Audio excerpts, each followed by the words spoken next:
क्या आपने कभी सोचा है कि जिस लक्ष्मण रेखा का नाम आज भी हर घर में लिया जाता है, उसका वास्तविक रहस्य क्या था?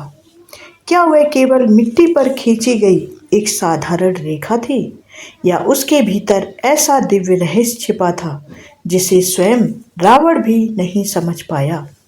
और यदि युद्ध के बाद माता सीता और मंदोदरी आमने सामने बैठी होती, तो क्या बातें हुई होती? आज की ये कथा उसी की है, जिसमें धर्म, मर्यादा, त्याग, नियति और कर्म का ऐसा रहस्य सामने आता है जो मन को भीतर तक झकझोर देता है। लंका का युद्ध समाप्त हो चुका था। आकाश में धुएं की अंतिम लकीरें तैर रही थीं। कभी स्वर्ण नगरी कहलाने वाली लंका अब युद्ध की विभीषिका का मौन साक्षी बनी खड़ी थी। महलों की चमक फीकी पड़ चुकी थी और गलियारों में गूंजने वाला वैभव अब सन्नाटे में बदल चुका था। समुद्र की लहरें पहले की तरह किनारों से टकरा रही थीं, लेकिन आज उनमें भी एक अनकहा शोक था, मानो प्रकृति स्वयं इस महायुद्ध के अंत पर मौन श्रद्धांजलि अर्पित कर रही हो। उसी समय राजमहल के एक शांत कक्ष में मंदोदरी अकेली बैठी थी। उसके सामने स्वर्ण सिंहासन था, लेकिन आज वह उसे कांटों का आसन लग रहा था। उसके मन में बार बार एक ही प्रश्न उठ रहा था, क्या इतना महान विद्वान, शिव भक्त और पराक्रमी राजा वास्तव में केवल अपने अहंकार के कारण नष्ट हो गया? उसकी आंखों के सामने रावण का अंतिम क्षण घूम रहा था। वह सोच रही थी कि यदि उसने केवल एक निर्णय बदल दिया होता, यदि उसने केवल एक बार सत्य स्वीकार कर लिया होता, तो क्या आज लंका का भाग्य कुछ और होता? तभी विभीषण धीरे धीरे कक्ष में प्रवेश करते हैं। उनके चेहरे पर करुणा थी।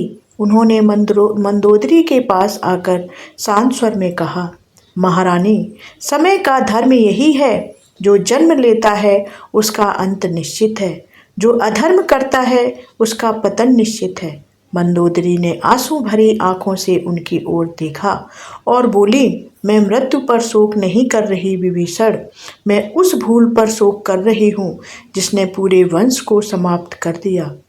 कुछ क्षण मौन रहा विभीषण, फिर उसने धीरे से पूछा, एक बात बताओ, रावण जब भी उस वन की घटना का उल्लेख करता था, वह कहता था कि वह लक्ष्मण रेखा पार नहीं कर सका।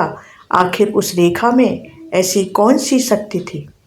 विभीषण ने गहरी सांस ली। महारानी, उस रहस्य को शायद केवल माता सीता ही पूरी तरह बता सकती हैं। यह सुनते ही मंदोदरी ने निर्णय कर लिया कि अब उसे किसी सिंहासन की आवश्यकता नहीं है। अब वह केवल सत्य जानना चाहती थी। अगली सुबह वह अशोक वाटिका पहुंची। युद्ध समाप्त हो चुका था। वातावरण में शांति थी। वृक्षों पर पक्षियों की मधुर कलरव सुनाई दे रही थी।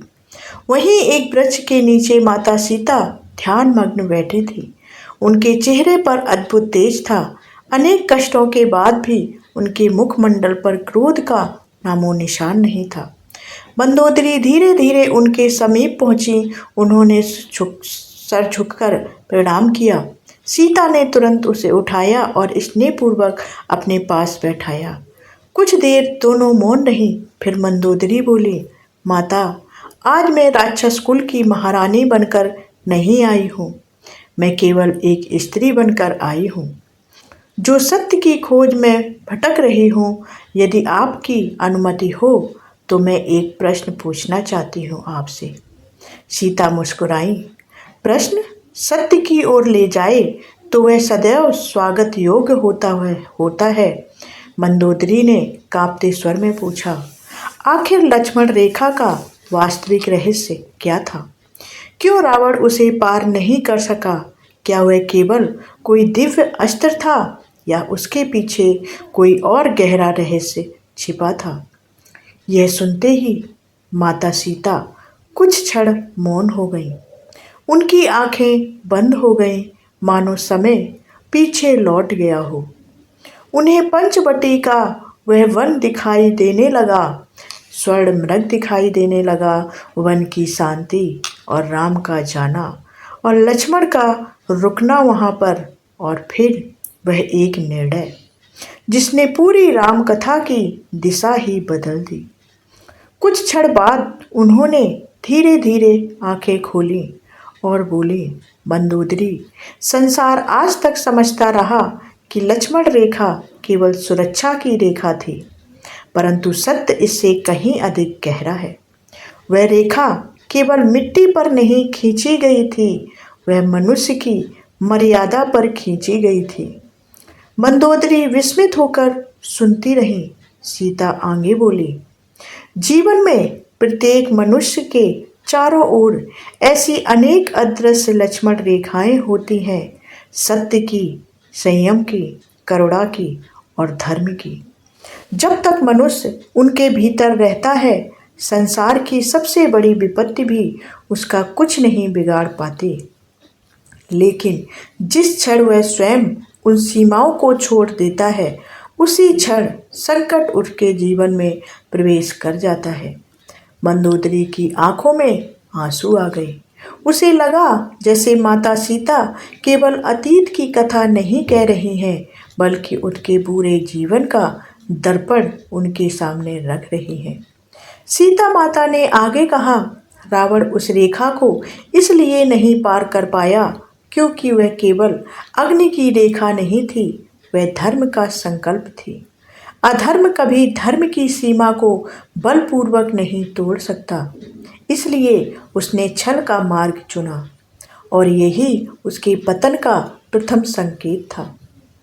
आगे मंदोदरी ने पूछा, क्या उसी क्षण उसका अंत निश्चित हो गया था? माता सीता ने उत्तर दिया, नहीं, ईश्वर प्रत्येक मनुष्य को अंतिम अवसर अवश्य देते हैं। रावण के सामने भी दो मार्ग थे, वापस लौट जाना या छल के साथ आगे बढ़ना। उसने दूसरा मार्ग चुना और उसी क्षण उसका भाग्य बदल गया। समुद्र से आती ठंडी हवा दोनों के बीच बह रही थी। अशोक वाटिका का प्रत्येक वृक्ष मानो उस संवाद का मौन साक्षी बना खड़ा था।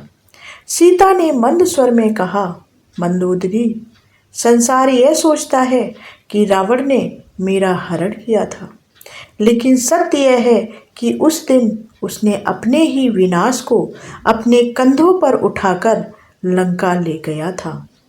मंदोदरी की आंखों से आंसू बहने लगे। उन्होंने धीमे स्वर में पूछा, क्या नियति इतनी कठोर होती है? माता सीता मुस्कुराई, बोली, नियति कठोर नहीं होती, वह केवल कर्म का दर्पण होती है। जो जैसा बोता है वो वैसा ही काटता है। ईश्वर अवसर देते हैं, निर्णय मनुष्य स्वयं करता है। मंदोदरी अब पूरी तरह बदल चुकी थी। उन्हें पहली बार अनुभव हुआ कि किसी साम्राज्य की सबसे बड़ी रक्षा सेना नहीं करती, बल्कि मर्यादा करती है, और किसी साम्राज्य का सबसे बड़ा शत्रु बाहर नहीं, भीतर बैठा अहंकार होता है। माता सीता ने आकाश की ओर देखा और कहा, याद रखना मंदोदरी, लक्ष्मण रेखा केवल वन में नहीं खींची जाती, वह हर दिन हमारे विचारों में खिंचती है।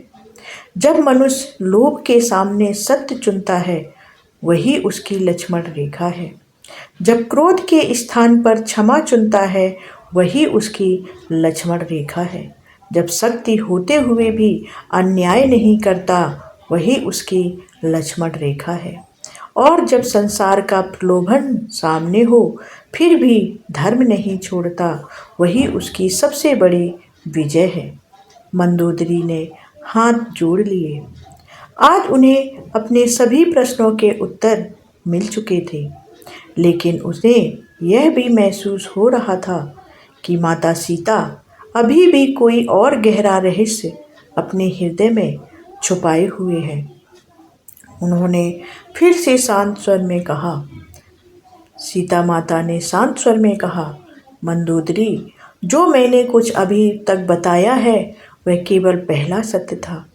लक्ष्मण रेखा का एक और रहस्य है जो किसी रेखा किसी अस्त्र या किसी मंत्र से भी अधिक शक्तिशाली था। वह रहस्य था त्याग का। और जैसे ही यह शब्द अशोक वाटिका में गूंजी, वातावरण फिर एक बार गहरे मौन में डूब गया। तो कहानी यहीं समाप्त होती है। अगर आपको यह कथा पसंद आई हो तो वीडियो को लाइक ज़रूर करें, कमेंट में जय श्री राम अवश्य लिखें और इस वीडियो को अपने मित्रों और परिवार के साथ शेयर करें। ऐसी ही रामायण के अनसुने रहस्य और रोचक कथाएं देखने के लिए हमारे चैनल को सब्सक्राइब जरूर कर लें। मिलते हैं अगले वीडियो में। तब तक के लिए जय श्री राम, जय श्री कृष्ण। धन्यवाद।